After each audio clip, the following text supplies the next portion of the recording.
In Parshat Devarim, Moshe revises with the Jewish people the sin of the spies that we learnt about in Parshat Shlach.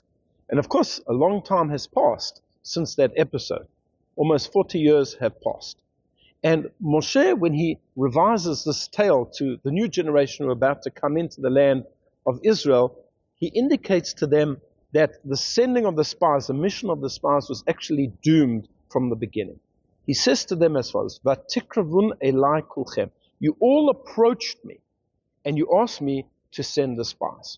And Rashi notes over here that Moshe contrasted this with another approach. The other approach was at the giving of the Torah.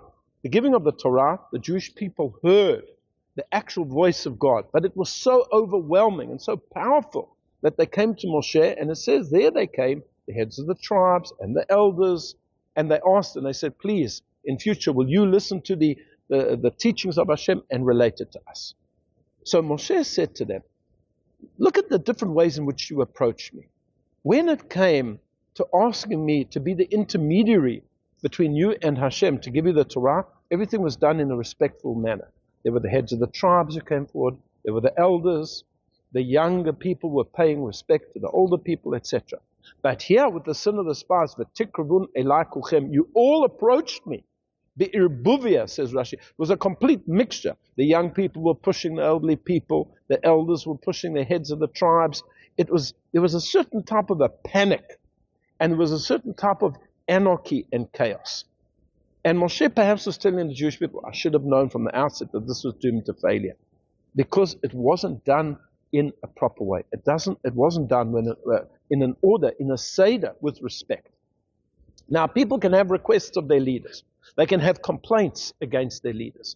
And these might be valid requests or valid complaints. But the whole question is, how is it done? Is it done in a respectful manner, or is it done just with the rebellious, with anarchy, with chaos? And that never works. This is what Moshe was telling the Jewish people. This never works.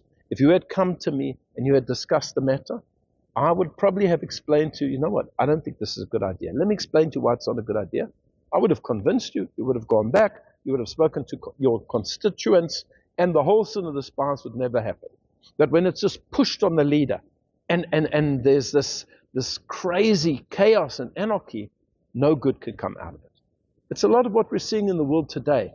All of the type of protests that were going on, whatever the protests may be about, climate change, well, of course, all of the protests, the pro-Palestinian protests, whatever it may be, there's so much chaos, there's so much rebellion, there's a lack of order, and often governments are turned off by this. They're not going to listen to it whatsoever. Yes, there has to be a lot of movement from the people, but it has to be done with seichel, with intellect, with good sense, and then perhaps it will be successful. I wish you all a Shabbat Shalom.